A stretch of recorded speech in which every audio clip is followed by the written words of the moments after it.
नमस्कार, hornbill TV Bharat में और एक बार फिर से स्वागत है। नजर डालते हैं आज के ताज़ा खबरों पर। 31 मई को भोपाल के जम्बूरी मैदान पर लोक माता अहिल्या बाई होलकर की जयंती पर होने वाले महिला सशक्तिकरण महासम्मेलन में प्रधानमंत्री नरेंद्र मोदी 11 बजे पहुंचेंगे। पीएम मोदी के कार्यक्रम की व्यवस्थाओं की जिम्मेदारी देने प्रदेश भाजपा कार्यालय में भोपाल की 1,500 महिलाओं की बैठक हुई। इस बैठक को मुख्यमंत्री डॉक्टर मोहन यादव, भाजपा प्रदेश अध्यक्ष बीडी शर्मा, प्रदेश प्रभारी डॉक्टर महेंद्र सिंह एवं प्रदेश संगठन महामंत्री हितानंद शर्मा ने संबोधित किया। सीएम बोले, बहनों के सिंदूर उजाड़ने का बदला लिया। मुख्यमंत्री डॉक्टर मोहन यादव ने कहा कि पहलगाम में आतंकवादियों के पति को गोली मारने के बाद हमारी बहन से कहा था कि मोदी को बता देना। प्रधानमंत्री नरेंद्र मोदी ने बहन के सुहाग का बदला लिया और ऑपरेशन सिंदूर के तहत देश की सेना के दुश्मन को घर में घुसकर मारा। आगे सुनिए। खंडेराव को मालूम पड़ा वो अपनी पत्नी से लड़ने आए और बोलने कि ये तुमने क्या किया अहिल्या, तुम मेरी पत्नी हो और वैसे भी मेरा अपना हक है, मैं युद्ध में जीत के आया और युद्ध में जीत के आया तो वो राशि मेरी खुद की होगी।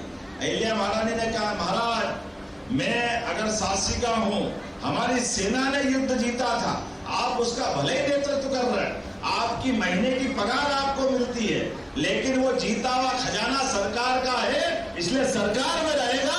ये आपका नहीं हो सकता है, ये अहिल्या महारानी ही कर सकती। कितना गौरवान्वित होता है ये दृश्य। ऐसे एक नहीं, उनके जीवन काल में जब वो अपने शासन की व्यवस्था चलाती है तो गरीब महिलाओं के लिए अपने रोजगार के साधन देने के लिए महेश्वरी साड़ी का कहां से कारीगर बुलवाती है, कोई हैदराबाद, बेंगलोर, कहां से बुला करके उनने अपनी बहनों से कहा कि आप अपने पैरों पे खड़े होइए, आप कपड़ा बुनिए, आपको पैसा मिलेगा।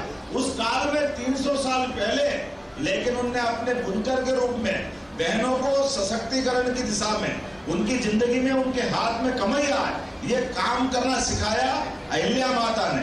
विधवा विवाह प्रारंभ कराया कि हाँ, कल्याणी का विवाह होना चाहिए। कोई बेटी अपने सुहाग को छोड़ने के बाद लंबी जिंदगी कैसी काटेगी, ये विवाह का विचार भी उनके शासनकाल में, और वो भी उस शासनकाल में जब जबरदस्ती से बहन बेटी के सुहाग अगर चले गए तो सतीकरण बनाते थे, जान करते वो इतनी खराब प्रथा थी। लेकिन अहिल्या माता ने अपने उस काल में भी इससे भी मुक्ति दिलाने का काम किया। और सबसे बढ़कर उनकी कानून व्यवस्था के आधार पर महेश्वर के आने जाने के रास्ते के ऊपर डाकुओं ने कब्जा कर लिया, लोग परेशान थे, तो अहिल्या माता ने निर्णय किया कि वो अपने सारे प्रबंधन करने के बाद भी कंट्रोल नहीं हो रहा सिस्टम, तो उन्होंने कहा कि इस समस्या से जो निदान करेगा वो वीर होगा और मेरी बेटी का विवाह उससे करूंगा। यह अहिल्या माता ने निर्णय किया, केवल अपने देश के लिए, केवल अपने देश की जनता के लिए यह अहिल्या माता ही कर सकती थी। इसलिए अपनी बेटी मुक्ताबाई का विवाह भी उस समस्या का जिसने समाधान करा, उससे विवाह कराया। जातिगत भेदभाव को भूल करके हर समाज की पलटन होना चाहिए, हर एक व्यक्ति को देश के साथ जुड़ना चाहिए, इसलिए भील समाज की भी पलटन बनाने का काम अहिल्या माता ने किया। मैं इतनी सारी बातें बता सकता हूँ कि जितनी बातों के लिए हम सबके लिए और उनकी श्रद्धा बढ़ती जाएगी। जैसे माननीय महेंद्र सिंह जी ने कहा, माननीय बीडी जी ने कहा, माननीय हिताजी ने कहा, चाहे हमारे पूरे देश के सभी देवस्थान के सारे मंदिर बनवाना, धर्मशालाएं बनवाना, घाट बनवाना, अन्न क्षेत्र खुलवाना, ये तो उन्होंने किया ही, लेकिन अपने देश के सारे क्षेत्र के अंदर अगर सूखा खेती करता है कोई, तो कुएं बनाने के लिए सरकार से पैसा देने का काम हमने किया। ऐसे बहुत सारे काम किए। लेकिन आज के इस दौर में जब अहिल्या माता ने अपने धर्म की रक्षा के लिए शासन जिस प्रकार से चलाया है, 31 मई जब पूरा देश लोक माता देवी अहिल्याबाई की 300वीं पावन जन्म जयंती पूरे श्रद्धा भाव के साथ मना रहा है, तब हमारे भोपाल शहर में एक विशाल महिला सशक्तिकरण सम्मेलन आयोजित हो रहा है, जिसमें पूरे मध्य प्रदेश की 2 लाख से भी अधिक बहनें भाग ले रही हैं। हमारे मध्य इस सम्मेलन में भाग लेने हमारे देश के यशस्वी प्रधानमंत्री जी उपस्थित हो रहे हैं। इस सम्मेलन की पूरी व्यवस्थाएं हमारे नेतृत्व ने महिलाओं के हाथ में सौंपी है और वो तैयारियों को लेकर आज ये विशाल बैठक का आयोजन प्रदेश कार्यालय में आयोजित किया गया है। हमारे वरिष्ठों से जो मार्गदर्शन हमें मिलेगा, दिशा निर्देश मिलेंगे, उनका पालन करते हुए 31 तारीख के उस महिला सशक्तिकरण सम्मेलन को भव्य और सफल बनाने का काम यहाँ से ये बहनें संकल्प लेकर जाएंगी और करेंगी। क्या मुख्य उद्देश्य रखने वाले हैं संकल्प के लगातार जो हिसाब से आप लोग अब इसमें होकर आगे लगाए काम कर रही है, भूमिका भाजपा सरकार में अपनी निभा रही है, क्या उद्देश्य है? प्रधानमंत्री श्री नरेंद्र मोदी जी के नेतृत्व में भारत की एक मात्र शक्ति ऊर्जा और उत्साह से भरी है, आत्मविश्वास से भरी है। और इसलिए क्योंकि जिस प्रकार से प्रधानमंत्री जी ने इस देश की आधी आबादी को विकास की मुख्य धारा से जोड़ा, वो अपने आप में एक बहुत बड़ी उपलब्धि है। कई वर्षों से आजादी के बाद लगातार इस देश की महिलाएं विकास की, समाज की मुख्य धारा में आने के लिए इंतजार कर रही थी। 2014 के बाद इस देश की बहनों को ऐसा अवसर मिला है। स्वाभाविक रूप से प्रधानमंत्री जी के प्रति इस देश की एक एक बहन का अटूट विश्वास है और उस विश्वास की परिणति इस प्रकार के आयोजनों के माध्यम से हमें दिखाई देती है जब प्रधानमंत्री जी हमारे बीच में आने वाले हो रहे होते हैं। प्रधानमंत्री नरेंद्र मोदी 30 मई को कानपुर आएंगे। सूत्र के मुताबिक पीएम मोदी यहां यूपी के लिए 21,000 करोड़ की सौगात देंगे। साथ ही मेट्रो की दूसरे फेज का भी उद्घाटन करेंगे। पीएम मोदी का कार्यक्रम को लेकर प्रदेश के डीजीपी प्रशांत कुमार समेत यूपी के बड़े अधिकारी कार्यक्रम स्थल और उसके आसपास सुरक्षा व्यवस्था की घेराबंदी में लगे हैं। पीएम मोदी का कार्यक्रम है, इसलिए मुख्यमंत्री योगी आदित्यनाथ खुद भी आज कार्यक्रम स्थल का निरीक्षण कर अधिकारियों का सुरक्षा संबंधी जरूरी निर्देश दिया है। तो आगे सुनिए।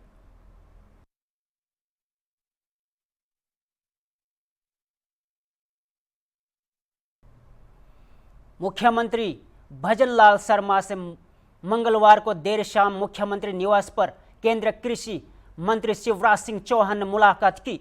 इस दौरान उन्होंने प्रदेश के ग्रामीण विकास, कृषि और किसान कल्याण सहित विभिन्न विषयों पर चर्चा की। साथ ही सीएम शर्मा ने उत्तराखंड के मुख्यमंत्री पुष्पकार सिंह धमी, मध्य प्रदेश के मुख्यमंत्री डॉक्टर मोहन यादव और छत्तीसगढ़ के मुख्यमंत्री विष्णुदेव साय ने मुलाकात की। इस दौरान उन्होंने विभिन्न विषयों पर चर्चा की। प्रोस्टेट कैंसर के मरीजों के लिए एक नई सुबह की किरण बनकर आया है। विश्वविख्यात चिकित्सक और ऑर्गेनिज्म वर्ल्ड फाउंडेशन के संस्थापक डॉक्टर बाबा स्टीव बेडी अमेरिका में 50 से अधिक वर्षों तक मूत्र रोग विज्ञान, सामान्य सर्जरी और एकीकृत चिकित्सा में चमत्कार करने के बाद अब वे हमारी जन्मभूमि भारत में प्रोस्टेट कैंसर को जड़ से खत्म करने का संकल्प लेकर लौटे हैं। डॉक्टर वेदी ने एक ऐसी क्रांतिकारी तकनीक विकसित की है जो स्टेज 1 प्रोस्टेट कैंसर को बिना शर्त चेतना के साथ महज 90 दिनों में ठीक कर सकती है। सबसे हैरान करने वाली बात यह है कि इस पद्धति में ना तो रोबोटिक प्रोस्टेटेक्टोमी की ज़रूरत है और ना ही रेडिएशन की। इतना ही नहीं, मरीजों को इरेक्शन, स्खलन, पेट या मूत्र हानि जैसी तकलीफ़ों से भी गुजरना नहीं पड़ेगा। यह तकनीक मरीजों को न सिर्फ शारीरिक बल्कि मानसिक रूप से भी सशक्त बनाती है। डॉक्टर वेदी का दावा है कि उनकी इस पद्धति से संयुक्त राज्य के पूर्व राष्ट्रपति जो बाइडेन, जो स्टेज 1 प्रोस्टेट कैंसर से जूझ रहे हैं, बिना सर्जरी या रेडिएशन के स्वस्थ हो सकते हैं। उन्होंने बताया कि अमेरिका में अब तक 10 मिलियन लोग रोबोटिक प्रोस्टेटेक्टोमी करवा चुके हैं, लेकिन उनकी तकनीक इससे कहीं बेहतर है और जोखिम मुक्त विकल्प है। आगे सुनिए। 90 दिनों में जो कैंसर है उसका इलाज के लेकर, राइट।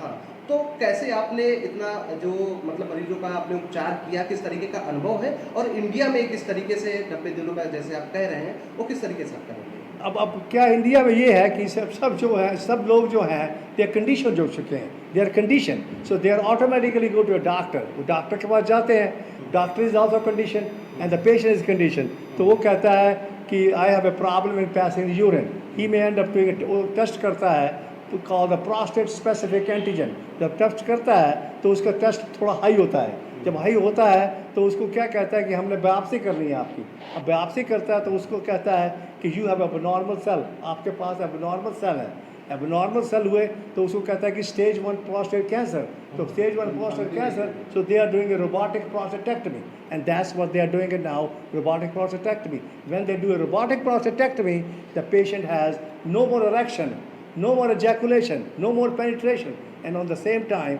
उसको क्या है, leaking of urine, उसका urine भी leak हो रहा है, तो that's a problem, that's a conditioning, and that's what we India में अभी तक आपने कितने ऐसे लोगों का उपचार किया है? कुछ उसके बारे में?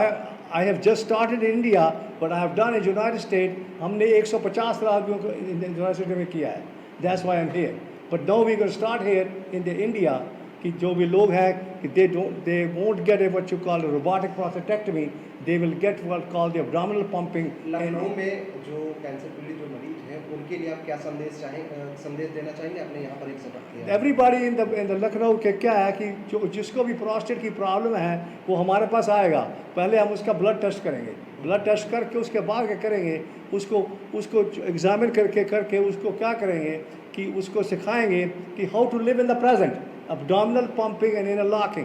What the abdominal pumping is that is you breathing from the lungs like that.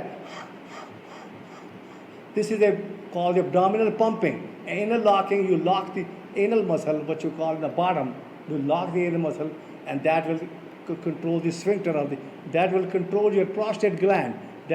This way you have no more cancer, and the cancer is gone. And that's the 90 days, the whole thing is gone. And I teach them how to live in the present, moment by moment. कम से कम कितने दिनों में ये ठीक होने का आप दावा करें? They will get better within 90 days. 90 days the cancer is gone. The cancer is totally gone. क्या कुछ चार्जेस आप रख रहे हैं उन चीज़ों को लेकर? Our charges are very minimal charges. First we have to do a blood test. After the blood test they come in, and then I do a consultation. I wake them up. Now, how do I wake them up? And that is where the problem is, because I think you are not awake. Now I can show you without the camera also, because I'm totally awake. And that's what we show them, how to wake up. When they wake up to the existence, they learn how to live in the present, moment by moment. And that's what we teach them. इसको लेकर sir आपने कोई किताब भी लिखी है, उसके बारे में थोड़ा सा? I got a book awareness. There's a book there called the Prostate Cancer Awareness. There's another book they called Avoid Robotic Prostatectomy and Radiations, and live moment by moment, present by moment, and that is what it is. And that the cancer cure. हमारे भारत में स्थिति गंभीर है. लगभग 40 million लोग prostate cancer और prostate वृद्धि से जूझ रहे हैं. इस संकट को देखते हुए डॉक्टर वेदी ने भारत में अपनी सेवाएं शुरू की है. उनका लक्ष्य है हर मरीज को नया जीवन देना. वे कहते हैं, मैं अपनी मातृभूमि के लिए कुछ करना चाहता हूं. प्रोस्टेट कैंसर से पीड़ित हर व्यक्ति को मैं स्वस्थ और खुशहाल देखना चाहता हूं. डॉक्टर वेदी की इस पहल से भारत में स्वास्थ्य क्षेत्र में एक नई उम्मीद जगाई है. मरीजों और विशेषज्ञों के बीच उनके इस अभियान को लेकर जबरदस्त उत्साह है. यहाँ तक कि न केवल भारत बल्कि वैश्विक स्तर पर प्रोस्टेट कैंसर के इलाज में एक मील का पत्थर साबित हो सकती है.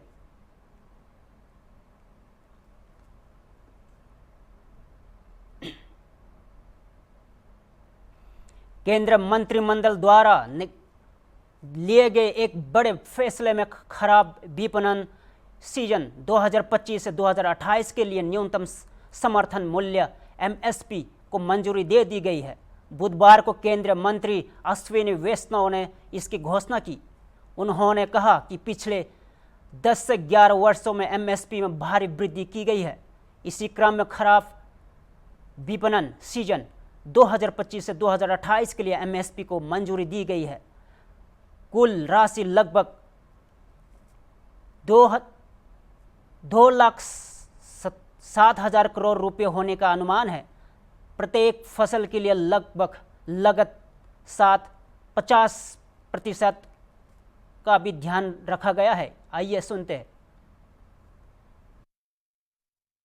के प्रोजेक्ट हैं, एक 4 लेन हाईवे है और दूसरा और बाकी 2 रेलवे की लाइंस हैं। मैं सब पे डिटेल्स में आऊँगा एक एक करके। सबसे पहले साथियों, खरीफ के लिए किसानों के लिए बहुत बड़ा एक फैसला लिया गया है। आप सब जानते हैं कि खरीफ की फसल में जिस तरह से पिछले 10-11 वर्षों में मैसिव वृद्धि की गई है एमएसपी की, उसी कड़ी में सीएसीपी की रिपोर्ट पर 2025-26 के खरीफ मार्केटिंग सीजन के लिए आज कैबिनेट में एमएसपी अप्रूव हुआ है। टोटल अमाउंट इसका 2,07,000 करोड़ के आसपास का एस्टिमेट किया गया है।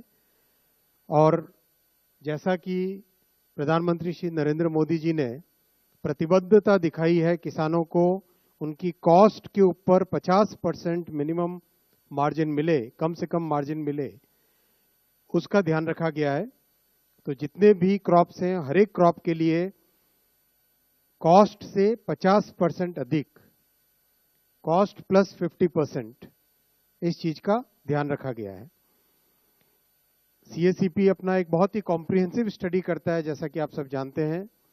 डिमांड एंड सप्लाई सिचुएशन देखते हैं, ओवरऑल ग्लोबल प्राइसेस देखते हैं, भारत में कॉस्ट कितनी आती है उस सबको देखते हैं। इन सब को देख के रिकमेंडेशन करते हैं।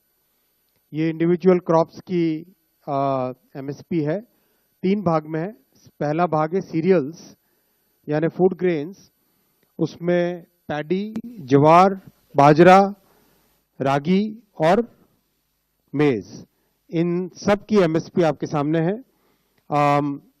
आप सब जगह देखेंगे जो कॉस्ट है, कॉस्ट ऑफ प्रोडक्शन है, और उसके बेसिस पे एमएसपी, कॉस्ट के ऊपर एमएसपी कितना है वो लास्ट कॉलम बहुत इंपॉर्टेंट है। कम से कम 50%, कुछ केसेस में 63%, कहीं पे 59% over and above the cost.